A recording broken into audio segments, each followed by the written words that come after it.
Representatives UPC, NRM, NUP and other major political parties have today presented their findings on human rights violation before and during the 2021 general elections.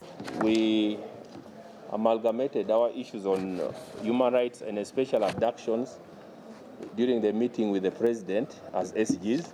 The Parliament's Human Rights Committee, chaired by the Kagadi District Human Representative Jennifer Mbabazi, is currently investigating the reported human rights violation by security operatives. The opposition National Unity Platform has maintained its tone, slamming the Uganda Human Rights Commission for its apparent inability and lack of willingness to confront the extreme rights violations.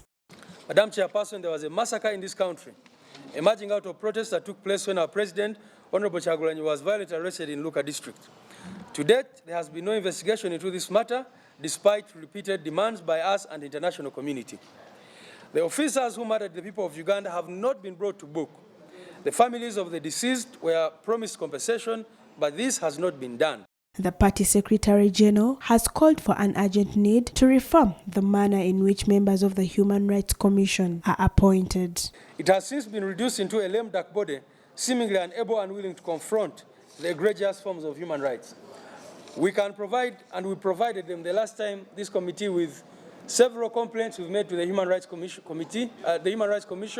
the Uganda Human Rights Commission, and no step has been taken. But he has been cautioned to desist from politicizing cases of human rights violation because the lives of all Ugandans matter. Whether you're NRM or FDC or you have no party, nobody's right is supposed to be violated. And for me, whichever right is violated is the right of a Ugandan. UPC's Fred Ebil has reminded the committee that killings and abduction are not the only actions of human rights violation, but also denying citizens to access to basic services like education is an abuse of rights. Human rights abuses in the context of business activities persist. For example, Uganda minimum wage, which has not been adjusted since 1994. PC has observed that education is no longer a service, but more of a commodity that is increasingly getting expensive and out of reach for the majority of our poor. The NRM representative Major Awich Pola maintains that government does not condone any sort of human rights violation.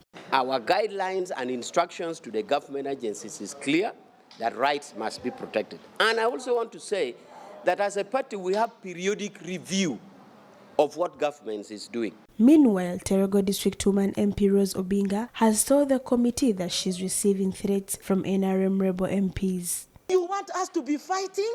Must we not talk to opposition? Is it really, is this how we are supposed to work? Therefore, the so-called district chairpersons must be brought to book. They are violating our human rights.